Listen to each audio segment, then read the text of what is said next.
Bonjour chers amis, vous qui aimez la parole de Dieu, le temps est là pour écouter la parole de Dieu. Partagez aux autres, amenez la bonne nouvelle chez les autres, parce que nous avons besoin de cette parole, de la parole de Dieu pour grandir dans la foi et comprendre les choses que Dieu a préparées pour nous avant même la fondation du monde. C'est ainsi que nous avancerons dans le nom puissant de Jésus. Alors, aujourd'hui, nous voulons continuer la continuité du thème que nous avons développé, se connaître soi-même en Christ. Comme vous le savez, nous avons lu Jean chapitre 8, verset 51. En vérité, je vous l'ai dit, si quelqu'un garde ma parole, il ne verra pas la mort. Maintenant, lui dirent les Juifs, nous connaissons que tu as un démon. Abraham est mort. Les prophètes aussi. Et tu dis, si quelqu'un garde ma parole, il ne verra jamais la mort. Es-tu plus grand que notre père Abraham, qui est mort? Les prophètes aussi sont morts. Qui prétends-tu être? Jésus répondit, si je me glorifie moi-même, ma gloire n'est rien. C'est mon Père qui me glorifie, lui que vous dites être votre Dieu et que vous ne connaissez pas. Pour moi, je les connais, et si je disais que je ne les connaissais pas, je serais semblable à vous, un menteur. Mais je les connais et je garde sa parole. Abraham, votre père, a tressailli de joie de ce qu'il verrait mon jour. Il l'a vu et il s'est réjoui. Les Juifs lui dirent, tu n'as pas encore 50 ans et tu as vu Abraham. Jésus leur dit, en vérité, je vous l'ai dit, avant qu'Abraham fût, je suis. Là-dessus, ils prirent de pierre pour le jeter contre lui. Mais Jésus se cacha et il sortit du temple. Prions.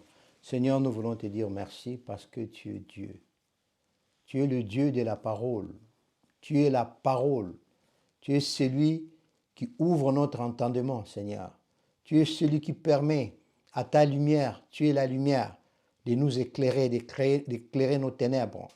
Tu es celui, notre Dieu, qui illumine notre être intérieur et qui nous donne la sagesse et la compréhension profonde de ta parole. Seigneur, parle. Nous t'écoutons dans le nom de Jésus. Amen. Donc là, il est une chose. Moi, quand je lis ces Écritures, ça me permet de grandir. Là, je me rends compte, comme on avait dit, que l'homme doit se connaître lui-même en Jésus-Christ. Parce que cela est très déterminant. Si quelqu'un ne se connaît pas lui-même en Jésus-Christ, il aura du mal à fonctionner, à opérer et à avancer. Parce que la vie chrétienne n'est pas une religion. La vie chrétienne, c'est un enchaînement, une libération des révélations et de vérité.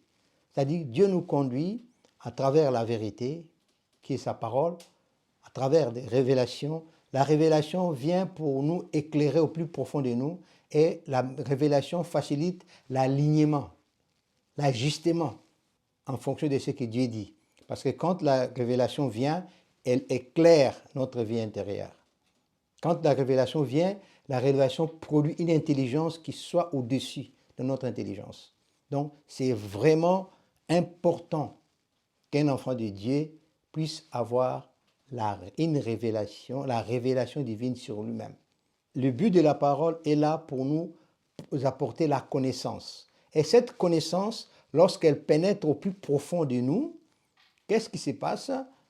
Elle éclaire notre vie. La connaissance amène l'ajustement. La connaissance structure.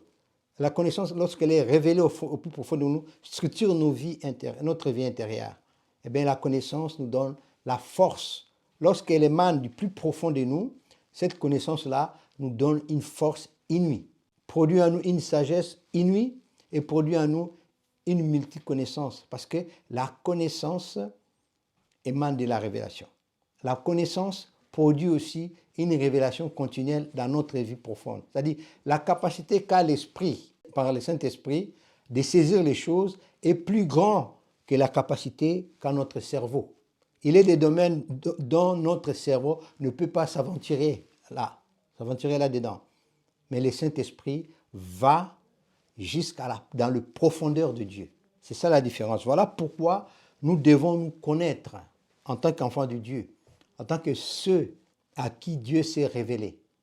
En fait, quand on se connaît soi-même en Christ, Christ nous permet de comprendre les choses au-delà de notre intelligence.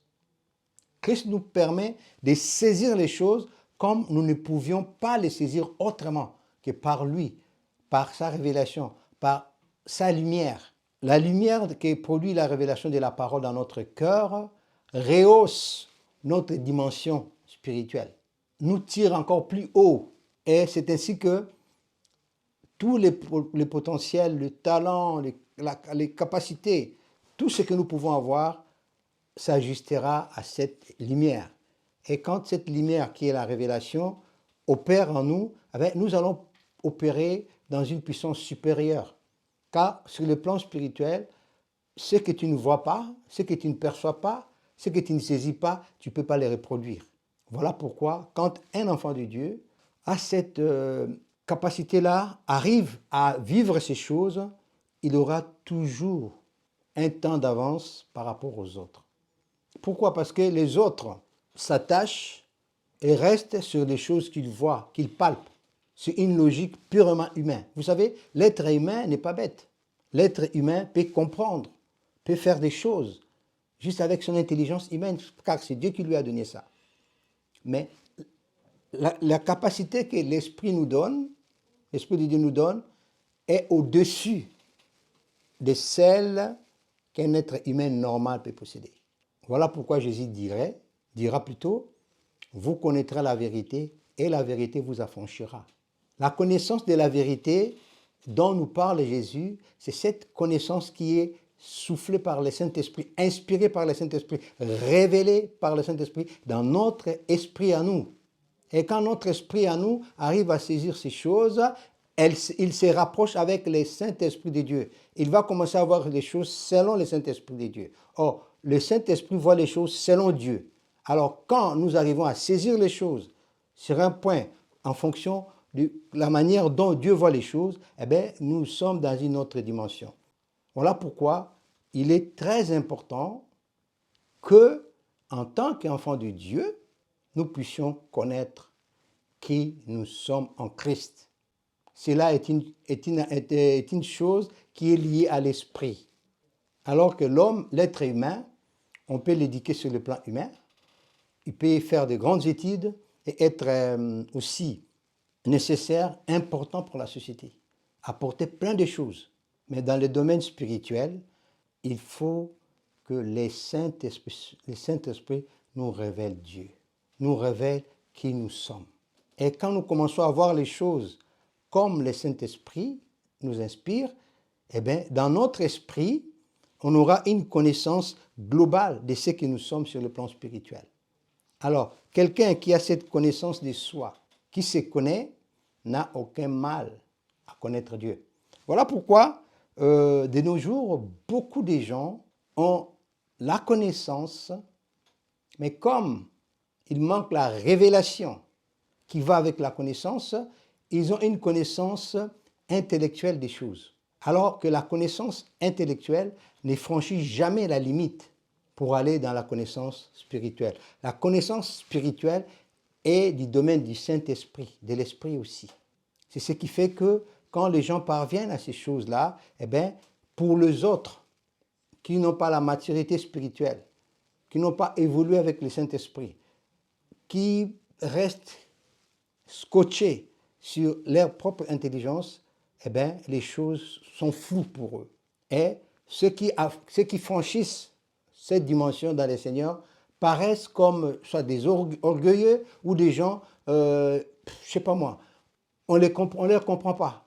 Quand on marche par l'Esprit, on ne marche plus comme les hommes le pensent. On marche comme Dieu le pense. Dieu pense. Et c'est là où quand on avance, on fait beaucoup de choses avec Dieu. Alors, Jésus était devant cette situation terrible devant les Juifs.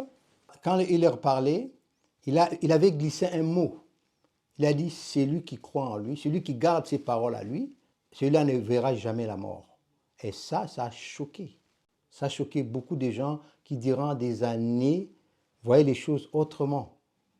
Ils voyaient la mort, c'était la fatalité pour eux, la mort. C'est-à-dire, après la mort, il n'y a plus rien. Alors que Jésus venait pour Dieu qu'après la mort, il y a la vie qui continue, la vraie vie qui continue. Alors, ces gens-là étaient choqués par ces discours. Pourquoi? Parce qu'en fait, ils ne pouvaient pas comprendre ce que Jésus disait. Ils ne pouvaient pas comprendre ce que Jésus disait. Jésus savait qui il était. Jésus savait qu'il est venu du ciel. Jésus savait qu'il existait avant même l'existence, avant que l'homme soit créé, avant que l'homme n'existe. Il était déjà.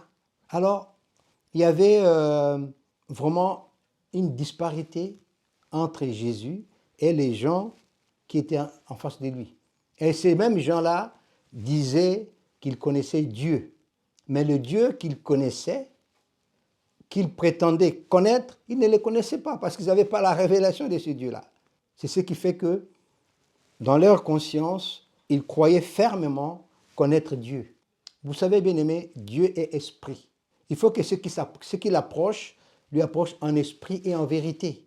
Il y a un langage de l'esprit de Dieu que seul l'esprit de l'homme, né de nouveau, peut comprendre, peut saisir. Et ce langage-là facilite, c'est-à-dire entre esprit et esprit, la communication passe vite. Et l'esprit avance dans une vitesse des années-lumière. Voilà pourquoi Jésus leur dira ceci. Moi, je connais Dieu. Je connais le Dieu que vous prétendez connaître. Moi, je le connais bien. Donc, Jésus savait qui il était. C'est ce qui fait que quand Lazare est mort, on veut lui dire que Lazare est mort, il dira à ses disciples, Lazare dort. Il a dédramatisé la situation. Il a fait ce qu'on appelle l'euphémisme pour garder la foi de ses disciples. Vous savez, la foi vient de ce qu'on attend. Et souvent, quand on entend des mauvaises choses, et si on ne sait pas filtrer ces choses, eh bien, elles pénètrent au fond de nous et elles vont affecter ou infecter notre foi. Et on se trouve devant une situation où il fallait agir, on est bloqué totalement, juste à cause d'une parole, une pensée qu'on a pu attendre. Et cela bloque tout.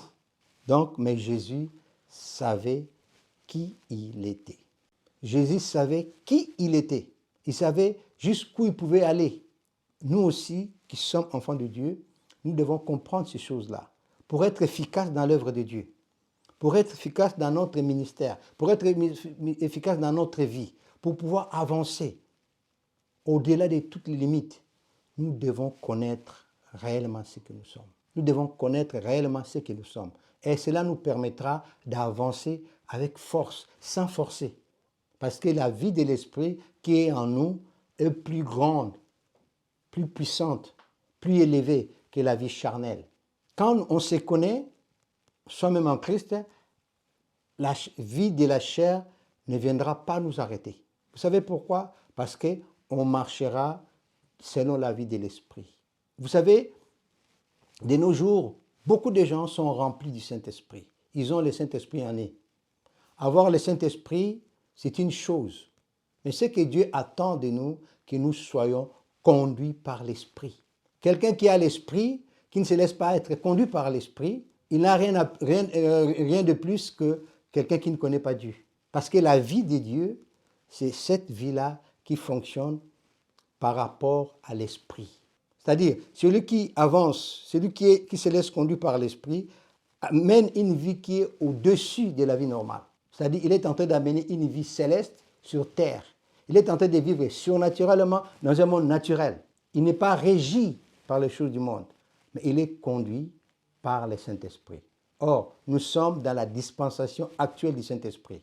Seul celui qui se laisse conduire par le Saint-Esprit peut avancer au-delà de tout ce que nous pouvons penser. Alors, celui qui vit dans l'Esprit comme Jésus-Christ, il sera toujours au-dessus des autres. Il sera toujours de loin par rapport à ceux qui ont la connaissance, ceux-là qui ont la connaissance, mais qui vivent d'après eux-mêmes.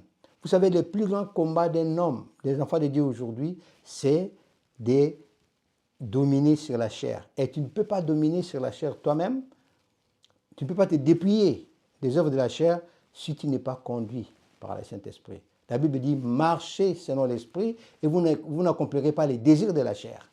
Donc l'Esprit est là pour nous rendre libres, pour nous amener à avancer avec Dieu. Alors Jésus-Christ savait qui il était. Voilà pourquoi lorsqu'il était devant la tombe de Lazare, la sœur de Lazare dira, oh là là, Seigneur, si tu étais ici, tu serais ici, mon frère ne mourrait pas, ne serait jamais mort. Jésus lui dit, il vivra. Elle dit, oui Seigneur, je sais, au dernier jour. Or Jésus lui parlait du présent, parce qu'il est je suis. C'est ainsi que Jésus a manifesté sa gloire, sa grandeur, parce qu'il était Dieu, il savait qui il était. Alors quand on a vraiment cette connaissance de soi-même en Christ, qu'est-ce qui se passe? Cela permet à la vie de Christ qui est en nous de se manifester sans limite. Parce que quelqu'un qui a connaissance de soi en Jésus-Christ, il sait qui il est. C'est quelqu'un qui peut s'étendre. C'est quelqu'un qui peut toujours être flexible, sensible, même, voire même ultra sensible à l'Esprit de Dieu. C'est quelqu'un qui est toujours prêt à avancer avec Dieu. Même quand sur le plan humain, sur le plan humain, les choses semblent difficiles, impossibles. Mais celui qui se connaît sera toujours du côté de Dieu. Quand Dieu émettra une demande, il le fera sans sourciller. Il avancera, même s'il a un mur devant lui. Mais comme c'est Dieu qui donne les go, il avance avec Dieu, parce qu'il se connaît. Voilà, bien-aimés, nous avons tous besoin d'avoir une vie abondante. Nous avons tous besoin d'avancer dans la victoire. Par moments, on a l'impression, on a tendance à croire que ce n'est pas possible, que cette vie-là n'est pas pour nous. Mais non, la vie-là est pour nous. Dieu a tout établi clairement dans la parole. Vous savez, le plus grand combat de l'homme dans la vie, c'est quoi? C'est d'écouter Dieu et d'appliquer ce que Dieu lui dit. C'est ça le plus grand combat des enfants de Dieu. La chair n'aime pas écouter Dieu. La chair ne supporte pas cela. Mais quand nous arrivons à connaître qui nous sommes, l'intelligence nous sera donnée par l'Esprit de Dieu pour pouvoir avancer selon l'Esprit, selon Dieu. Et c'est ainsi que lorsque nous nous retrouverons devant les gens, nous aurons toujours une avance par rapport à eux dans les choses de Dieu. Vous savez, il y a une manière de comprendre les choses de Dieu sur le plan humain. C'est intéressant aussi pour l'homme. Ça satisfait l'homme physique. Mais cela n'est pas suffisant. La bonne manière de saisir les choses, de comprendre les choses de l'esprit, c'est par l'esprit. C'est-à-dire, dans notre vie profonde, notre vie la plus profonde, nous arrivons à saisir les choses. Et quand nous saisissons les choses, nous avons aussi la capacité, l'habilité de pouvoir donner corps à cela, de le rendre manifeste dans notre vie. C'est notre mission dans le Seigneur. Prends les choses qui viennent de Dieu, celles qui sont invisibles, nous les amenons à la manifestation. Nous donnons corps à ces choses dans notre vie. Et c'est ainsi que lorsque nous serons devant les gens verront toujours quelque chose, qu'on a quelque chose de Dieu en nous, quelque chose qui nous différencie. Parce que quand tu te connais, tu ne passeras pas ton temps en vain, tu ne marcheras pas à tâtons, tu ne feras pas les choses parce que les autres les font, mais tu feras ce que tu dois faire. Tu feras ce qu'il faut au moment qu'il faut et il y aura toujours des résultats. C'est comme ça que Christ a marché. Les pharisiens, les sadducéens, tous ces enseignants-là, tous ces docteurs n'ont pas pu le changer. Mais comme eux, ils étaient vraiment très ancrés dans les choses qu'ils croyaient, ils ne supportaient pas Jésus. Jusqu'au point où quand Lazare est mort, et il a ressuscité, eh bien, ils se disent entre eux-mêmes, ils disent, écoute, ce gars-là a commencé à devenir très populaire, il est en train de nous prendre tous ceux qui viennent derrière nous, donc il faut qu'il meure. Depuis ces jours-là, ils avaient arrêté de tuer Jésus pour garder leur business. Et ce qui est pire aujourd'hui, c'est que souvent dans l'œuvre de Dieu, beaucoup de gens considèrent l'œuvre de Dieu comme un business. Or, l'œuvre de Dieu n'est pas un business.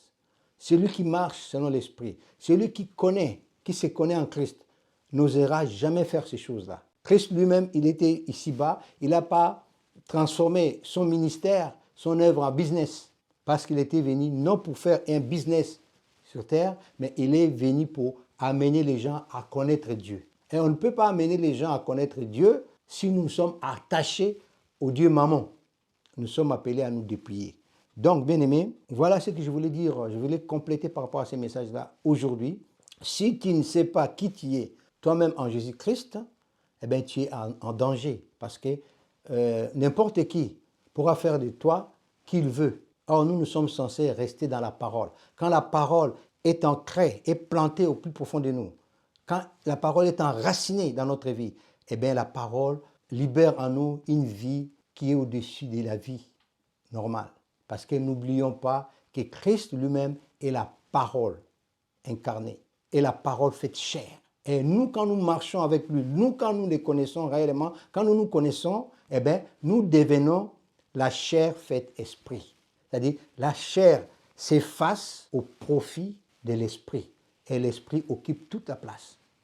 Qu'est-ce qui empêche le Saint-Esprit aujourd'hui d'occuper toute la place dans notre vie, dans la vie de beaucoup de croyants aujourd'hui? C'est parce que la chair a une place importante dans la vie des chrétiens. Donc, les chrétiens, on vit comme si on a deux vies. Quand on est ensemble, on vit la vie de l'esprit, on chante, on parle en langue. Mais quand on est dans la vie de tous les jours, eh bien, on vit selon nous. Même, on arrive à formater le Saint-Esprit. C'est-à-dire à cantonner le Saint-Esprit dans les choses que nous voulons nous. Or, Jésus a dit, vous aurez les consolateurs, il vous conduira dans la vérité. Il vous dira même des choses à venir. Le problème aujourd'hui, c'est que nous empêchons le Saint-Esprit d'agir. C'est ce qui fait que, devant des situations, nous sommes désemparés. On n'avance pas. Pourquoi? Parce qu'on ne veut pas se connaître en Jésus-Christ, qui nous sommes. Parce que celui qui sait qui il est en Christ, c'est fini. Il ne badine plus. Il avance, il avance, il avance, et rien ne l'arrêtera. Voilà, chers amis, nous sommes sur terre. La Bible dit, l'humanité attend la manifestation des fils de Dieu. De quoi s'agit-il? C'est des enfants de Dieu qui ont su, qui savent vivre selon l'esprit. Quand on vit selon l'esprit, on se connaît et on manifeste les dimensions profondes du Saint-Esprit. Le Saint-Esprit est multidimensionnel. Le Saint-Esprit est profond. C'est ainsi que lorsqu'on se connaît, on saura suivre le Saint-Esprit. Parce qu'on comprendra, on saisira notre configuration intérieure et on agira constamment en fonction de ce que nous sommes au-dedans de nous. Quand le Saint-Esprit vit dans notre vie, eh bien, c'est une richesse inouïe. Que le Seigneur vous bénisse, mes frères. Travaillez pour savoir qui vous êtes réellement en Christ. Travaillez pour manifester ce que vous êtes réellement en Christ. Cela vous aidera.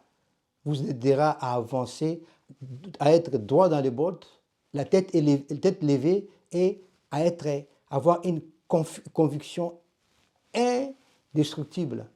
À avoir une foi qui ne bouge, qui ne badine, qui ne oscille pas. Une foi qui est fermement enracinée en Christ, en la parole de Dieu. Cela vous permettra d'avoir une assurance ferme que seul l'Esprit s'est produit dans le cœur de l'homme. Cela vous amènera à avoir une certitude dans les choses de Dieu, dans ce que vous êtes en Dieu. Cela vous amènera à avoir une confiance inébranlable parce que vous savez qui vous êtes. Et quand vous savez qui vous êtes en Christ, tout devient facile pour vous. Parce que dans votre vie, vous vous rendrez compte que vous êtes l'image de Jésus-Christ. Christ s'incarne en vous. Vous manifestez la personne et le caractère de Jésus-Christ et vous êtes même à mesure de démontrer que Christ est le roi des rois dans votre vie. Que le Seigneur vous bénisse, que le Seigneur vous guide. Alors, chers amis, vous avez écouté la parole de Dieu, vous avez entendu la parole de Dieu. Je vais prier pour vous. Seigneur, nous te disons merci pour ta parole. Merci pour la parole que tu nous as donnée aujourd'hui. Ô Père, nous te demandons de nous aider à comprendre. C'est vrai que ces choses nous dépassent, mais rien ne peut te dépasser, notre Dieu. Tu es le Dieu qui apporte la lumière. Tu es le Dieu qui éclaire son peuple. Tu es le Dieu qui donne l'intelligence et la sagesse. Tu es le Dieu qui déverse en nous, Seigneur, cette connaissance révélée de ta parole. Seigneur, aide-nous, aide ton peuple à avancer dans la vraie connaissance de ce qu'il est, afin que l'ennemi ne puisse pas s'aimer la confusion dans la vie de ton peuple, afin que tu puisses avoir un peuple qui marche droit, un peuple qui te connaît, un peuple qui se connaît, un peuple qui ne peut aller ni à gauche ni à droite, mais qui suivra toujours tes traces, qui marchera toujours dans tes voies et qui manifestera ce que toi tu es, notre Dieu. Un peuple qui mettra fin, Seigneur, à cette disparité qui existe entre ce que l'homme sait, ce que l'homme est et ce que l'homme fait. Et ce que l'homme dit aussi, Seigneur. Il n'y a que toi qui peux nous aider. Aide-nous à nous connaître et aide-nous, Seigneur, à te connaître davantage. Au-delà des mots, au-delà des concepts, parce que tu es Dieu, dans le nom puissant de Jésus. Amen.